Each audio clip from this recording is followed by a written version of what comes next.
She united our world in marriage. But when the enemy attacked, I witnessed a side of my human husband that shook the galaxy. The conflict had raged for 3 cycles. Standing in the vessel's main hall, Elara of the Kithri adjusted her ceremonial silver gown. Her opalescent skin reflected the chamber's glow. Inside, she felt hollow. This wasn't the union she'd envisioned. Beyond the viewports, stars hung in silent judgment. Nearby, both fleets waited, poised to see if this political match would bring true peace. She had never seen the human she was bound to marry. His file listed him as Captain Marcus Thorne. The doors parted and he entered. Elara assessed him. He was tall, with close-cropped brown hair, wearing a crisp black and crimson officer's uniform.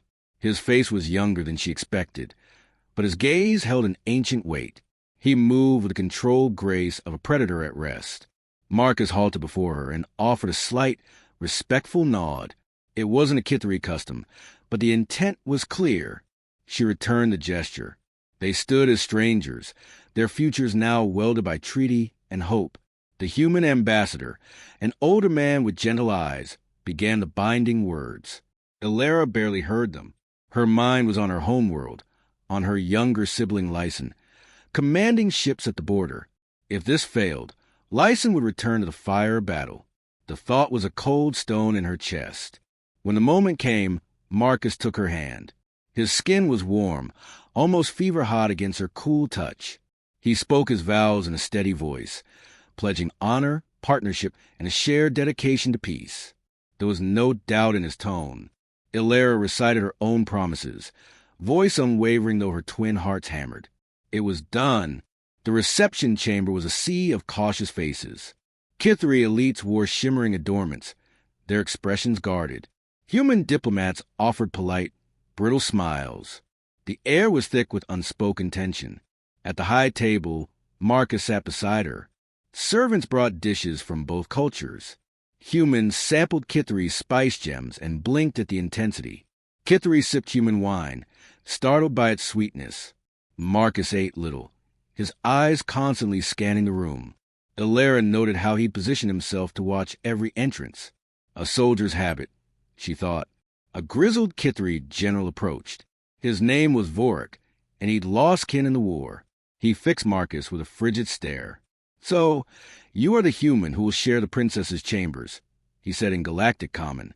"Do you believe a single ceremony can cleanse oceans of spilled blood?" Marcus set his utensil down deliberately. He met the general's gaze without flinching. "No, General, it cannot. We carry that weight forward. Our duty is to cease adding to it."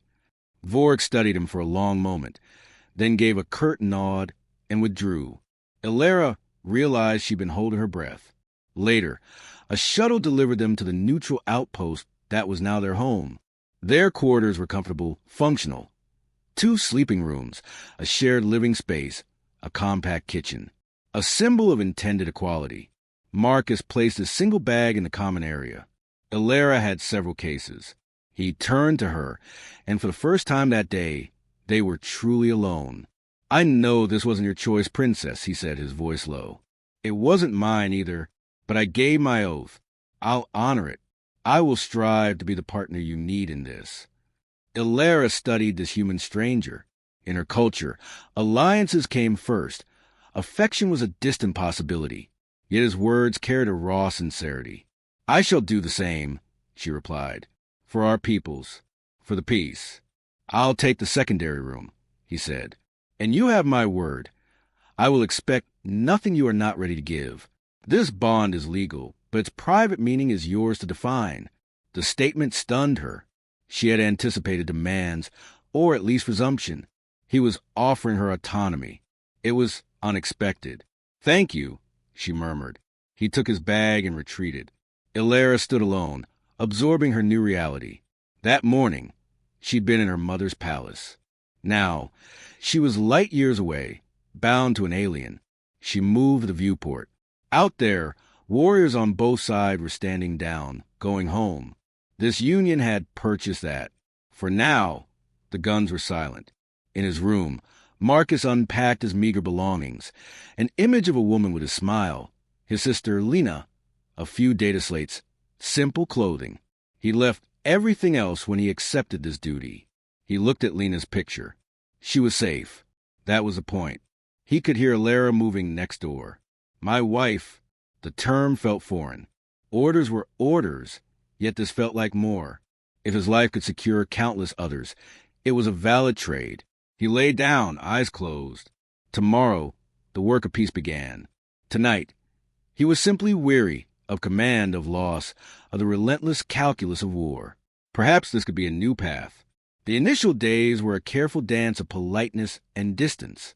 Marcus brewed bitter human caffeine each morning. Ilara prepared her fragrant herbal infusion. They shared the small table in quiet. Slowly, things shifted. On the fourth day, Marcus asked about her reading, a text on xenogenetic adaptation. Her passion was astrosciences. She began to explain, then paused, fearing disinterest.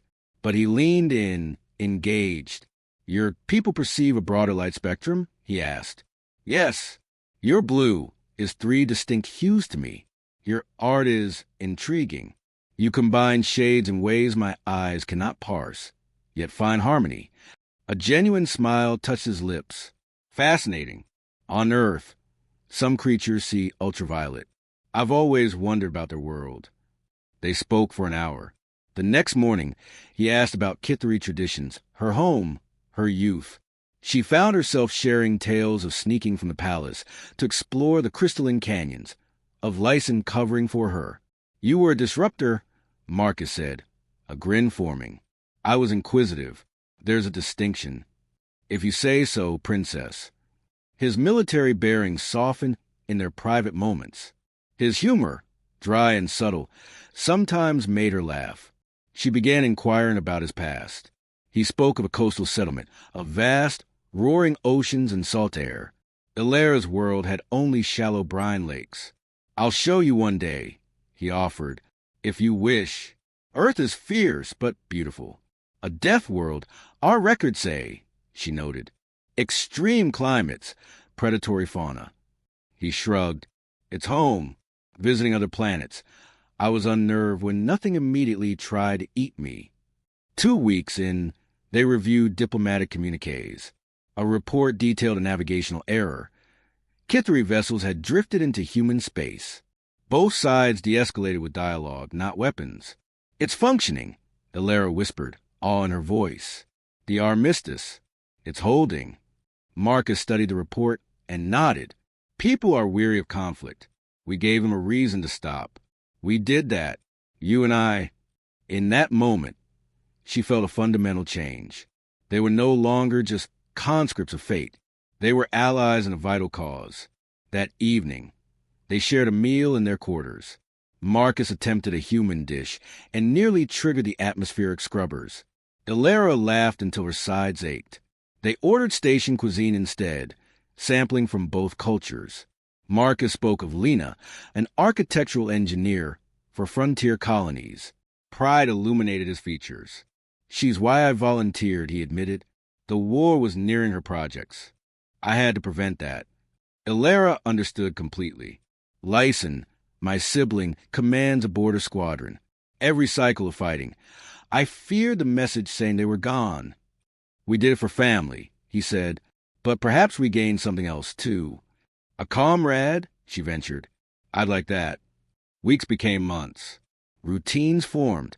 Mornings with drinks, days coordinating envoys, evenings in conversation.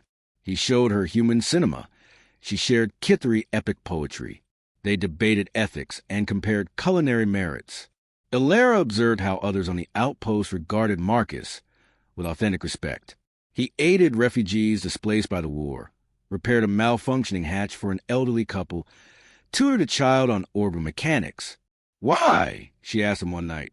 Why spend your energy thus? Your duty is already fulfilled. He pondered. Because I am able. They require aid. What else should I do? The simplicity of his answer revealed his core. She found herself noting his small habits, his focus when reading, the way he massaged his temple when fatigued, his instinct to ensure her comfort first. 3 months into their arrangement, they stood on the observation deck. The sector sprawled before them. Do you have regrets? Ilara asked softly. Binding yourself to me? Marcus was silent a beat. No, I anticipated feeling confined. I do not. You have made this better than I imagined. As have you, she said. I believe humans were brutality incarnate. You are not. We can be fierce when required. That is not our entirety. Elara turned. In the deck's low light, his face was half in shadow. A realization dawned.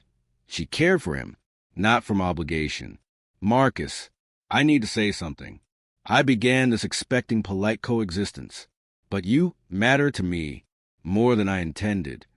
He looked at her, his expression softening. You matter to me as well. Elara, truly. They stood in the starlight, close but not touching. Two beings from warring worlds, discovering something genuine amidst a diplomacy. Perhaps we can build something real, she whispered. Not just for the peace, but for us. I would endeavor to, he replied. For now, in that quiet, it was enough. Neither knew that tranquility would soon shatter, that Marcus would have to become the weapon he'd tried to bury to protect everything they'd begun to forge. The alarm shrieked through the quarters at 3 o'clock station time. Elara bolted awake, disoriented. Before she could orient herself, she heard Marcus in the next room. Swift, efficient movements. He was already awake, already transitioning. She entered the common area. He was fastening his uniform, his face transformed. The thoughtful man was gone, replaced by something forged from cold focus. His eyes were chips of flint. Report. He barked at the comm console, his voice edged steel. Lieutenant Nara appeared, fear plain on her face. Sir, multiple hostile signatures. The Vorath swarm. A full assault group just exited Slipstream. 20 capital ships.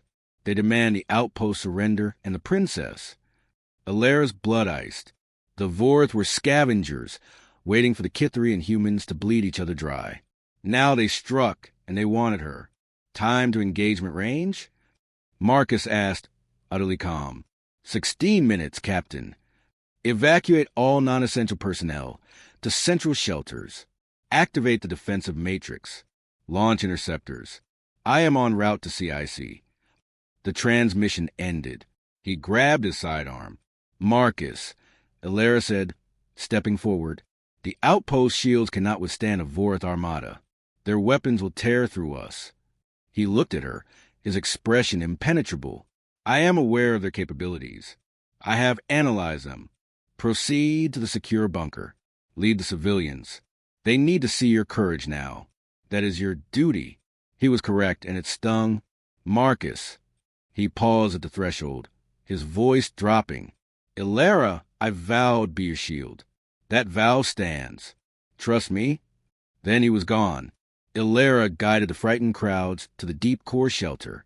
Hundreds packed in Kithri humans, all united by terror. She raised her voice. Be calm. This station has formidable protectors. Captain Thorne will hold the line. A Kithri elder called out, How can you know? The Vorath bring 20 warships. Because I know my husband, and I trust him. Even as she spoke, uncertainty gnawed at her. What had he done in the war? What battles had he won? She realized she'd never asked. In the Combat Information Center, Marcus faced a tactical hologram. 20 crimson icons advanced. The outpost's visible defenses were hopelessly outmatched. Sir, they're hailing, Nara said. On screen, a Vorath overlord appeared, his chitinous features twisted in a sneer. Human commander, your position is indefensible. Yield to Kithri Royal, and your people may live. Resist, and we will extract her from your ruin. Marcus's reply was eerily placid. You have one opportunity to withdraw. Seize it. The Vorath emitted a clicking laugh. Arrogance. We count 18 warships against your feeble post. What possible response can you muster? Your choice, Marcus said, cutting the link. His officers stared, bewildered. Sir, our visible assets are insufficient, Nara stated. Marcus's gaze swept the room. I said visible. This facility possesses other systems. Installations most of you are not cleared to know. His hands flew over command interface, inputting codes of extreme authority. The hologram updated dramatically. Hidden weapon bays irised open. Defense platforms powered online. This diplomatic outpost was built upon the skeleton of a retired battleship, Marcus explained, his voice devoid of emotion. The civilian sectors are genuine. The armaments beneath were merely dormant. Those insects have just discovered that humanity never builds anything without claws. Power diverted from non-essential sectors to shields and guns. The Vorath fleet advanced, confident. Then the station's hull began to reconfigure. Civilian plating retracted, revealing rows of missile batteries and plasma lances. In the shelter, the screens displayed the metamorphosis. Gasps echoed. Their peaceful home was a sleeping dragon, now awake. "Fire!" Marcus commanded. Space ignited. The first volley was a hammer blow of surprise. 2 Vorath frigates vaporized. 3 more listed, crippled. The enemy formation broke into chaos. Marcus had studied them, knew their patterns. Launch all interceptors. Deploy ECM packages and proximity mines at grid coordinates theta through sigma. The battlefield became a kaleidoscope of false signals and phantom contacts. Vorath ships fired on empty space, sometimes on each other. Marcus orchestrated the chaos with chilling, machine-like precision. He fought not with rage, but with the cold calculus of storm. Ilera watched, transfixed. This was the man who shared quiet mornings with her, who asked about her studies. And he was dismantling an invasion force without apparent effort. A Vorath dreadnought maneuvered for a killing shot. On the hologram, it was a Leviathan. "Sir, that ship's main cannon will penetrate our shields in 15 seconds, an officer cried. Marcus's fingers danced. Divert power from sectors 9 and 12 to point defense arrays. Target the debris field at coordinate Alpha 9. Wait, now! The arrays fired, not at the dreadnought, but at a floating hulk beside it. The wreckage detonated. The chain reaction reached the dreadnought's overloaded weapon cores. The massive ship tore itself apart from the inside, a silent, blossoming funeral pyre. The Vorath overlord screamed to retreat. Marcus's order was immediate. Pursuit pattern Gamma. Disable their propulsion. Let none escape to threaten another day. It was over in minutes. 15 Vorath ships were destroyed or incapacitated. A handful fled. 2 surrendered. The CIC fell silent. Casualty report, Marcus said, his voice now hollow. Nara checked her readout. None, Captain. Minor injuries only. Medical is responding. Marcus nodded, weariness crashing over him. Stand down from combat alert. Begin search and rescue for Vorath survivors. Treat all prisoners according to convention. An officer hesitated. Sir, they tried to slaughter us. Marcus turned, his eyes haunted. They are defeated. We are not butchers. Retrieve them. Now. In the shelter, celebration erupted. Ilera stood motionless. She had witnessed the full scope of his capability, ruthless, efficient, terrifying. She thought of Kithri lost in the war. How many had fallen to strategies crafted by this mind? She returned to their quarters. Sitting in the dark, he entered hours later, the warrior's mask on, leaving only profound exhaustion. You're unharmed? He asked, voice ragged. She nodded. Who are you? She whispered. The man I live with, or the commander I just witnessed? He sank onto a chair, head in his hands. Both. Neither. I cannot separate them anymore. Tell me everything. Your true rank. Your history. He looked up, his soul laid bare. Captain is a diplomatic courtesy. My actual designation is classified. During the war, I was a strategic initiatives director. I orchestrated the major campaigns. Kepler Relay, the Helix conflict, the Florian siege. Ilera felt the deck fall away. Those were names of graveyards. The Helix conflict claimed tens of thousands of Kithri. You are the Spectre of Kepler. The one our media called the Reaper. Propaganda titles, he said, pain lacing his words. I executed my duty to end the conflict as swiftly as possible, to minimize total death. You killed so many of my people, she breathed, and I've been learning to care for you. I ended it to save millions more on both sides. Do you think I relish this? I retired. I took this post to build, not destroy. I wanted to leave that specter behind. You lied. I omitted. Would you have accepted me? Would the peace have held if you knew from the outset? She had no answer. He stood, a distance between them. I did what was necessary to protect you, to protect everyone here. Would you have preferred I let the Vorath take you? No, but you are more dangerous than I ever conceived. I know. That is my burden. I thought I could be something else here. She saw the torment in his eyes. This wasn't a monster. It was a man haunted by his own proficiency. You showed the Vorath mercy at the end, she noted quietly. The fight was to stop the threat, not to exterminate. There's a line. I try to find it. Where is it? I am still searching. A long silence stretched. I am afraid of you, Illyra confessed. He flinched. I understand. I can arrange separate quarters, or leave entirely. She shook her head quickly. No, I am afraid and grateful, and I am beginning to comprehend you. He looked lost. How? You are not a god of war. You are a man cursed with being too good at a terrible thing. She moved closer. You despise that part of yourself. That is what makes you different. I don't hate it, he whispered, the admission agonizing. In the moment, it is clarity, purpose.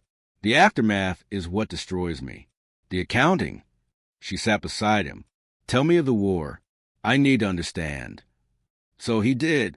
He spoke of a young officer whose talent was strategy, of impossible choices where saving 3 worlds meant sacrificing 1 ship, of the nightmares that began after Kepler. He spoke of the Battle of Valoran's Reach, the engagement that broke the Kithari advance, the one he planned for months to limit casualties, and the screams he still heard. After Valoran, they offered me a fleet. I refused. The marriage treaty was my exit, a chance to create, not just consume. I had a cousin, Illyra said softly. Her name was Silene. She was a tech officer. She died at Helix. Marcus closed his eyes. I carry every name. Every one. They sat in shared grief. Outside, rescue shuttles collected Vorath survivors, following his orders for humane treatment. What now? She asked. For the Alliance, the Vorath will seek terms. Their failed attack makes us stronger. But for us, that is your decision. I will honor it. Illyra considered the past months, the growing trust, the shared hopes. Could she discard it because of what he was, and what he had been? I do not wish to end this, she said carefully, but I require time. Take all you need. The following days were a delicate orbit. He gave her space. She observed him directing repairs, visiting the injured, ensuring the Vorath prisoners could contact their families. He sat with a young Vorath warrior who wept for a brother lost in the battle. He offered no platitudes, only shared sorrow. Illyra understood then. He was not 2 beings, but one, constantly wrestling with the contradiction of his nature, capable of immense violence, yet choosing compassion whenever possible. A week later, she found him on the observation deck, staring into the void. The dreams, she asked, they accumulate. She took his hand. He started at her touch. I have been thinking, she said, and I believe you're the most courageous person I know. A bitter laugh escaped him. Courage? I am merely proficient at devastation. No, you have the power to devastate, yet you choose restraint. You bear the weight of your actions and still strive for better. That is true bravery. He looked at her, a flicker of hope in his eyes. Can you truly see me that way? There is nothing forgive. You acted to save lives.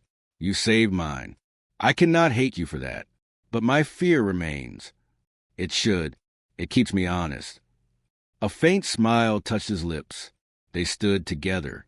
Marcus, I wish this union become real. For us, are you certain? After knowing all? I am, but I need promises. No more secrets. And when the nightmares come, let me share the burden.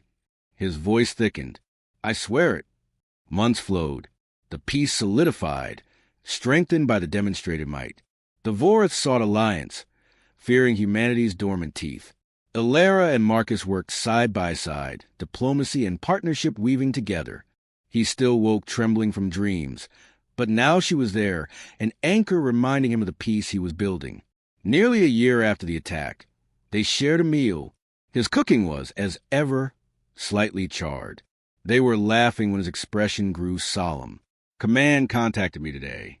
Raiders on the frontier. They want me to lead a fleet response. Her heart stumbled. What was your answer? I declined. I am done with that life. Marcus, if innocents are at risk, there are other commanders. One's not haunted by every decision. Let them go. She took his hand. If you felt you must go, I would understand. It is part of you. It is my past. I am trying to be a man who builds. You are both, she said gently, and that is acceptable. Gratitude warmed his gaze. When did you become so insightful? I learned from a complicated human who showed me that contradictions make us whole. They finished the evening together, a quiet contentment settling. Do you ever regret this assignment? She asked later. Never. You are the best consequence of my life. She rested against him. Outside, the galaxy persisted, forever holding potential threats. But here, now, there was peace, there was partnership, there was home. He kept his skills honed, just in case, hoping never to need them again. And she remained beside him, ready to remind him of the man he chose to be, whenever the ghost of the warrior he had been stirred. If this story of love built amidst the stars resonated with you, give the video a like and subscribe to Winds of Thought for more tales that explore the infinite cosmos.